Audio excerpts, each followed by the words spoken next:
Nous devons comprendre le dessein de Dieu pour l'Église. Le corps de Christ en général. Celui-ci est basé sur deux vérités fondamentales. D'abord, l'Église du Dieu vivant est le pilier et le soutien de la vérité, 1 Timothée 3,15.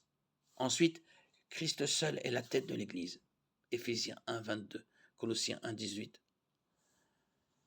Pour ce qui est de la première de ces vérités, l'Église locale doit être entièrement soumise à la Bible, la parole de Dieu. Elle est notre seule autorité infaillible en matière de foi et de vie, 2 Timothée 3,15, 17.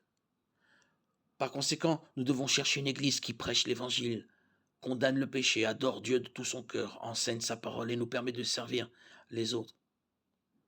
Voyez le modèle de l'Église primitive en Actes 2, 42-47. Ils persévéraient dans l'enseignement des apôtres, dans la communion fraternelle, dans la fraction du pain et dans les prières. Ils rompaient le pain dans les maisons, ils prenaient leur nourriture avec joie et simplicité de cœur. Ils louaient Dieu et avaient la faveur de tout le peuple. Le Seigneur ajoutait chaque jour à l'Église ceux qui étaient sauvés.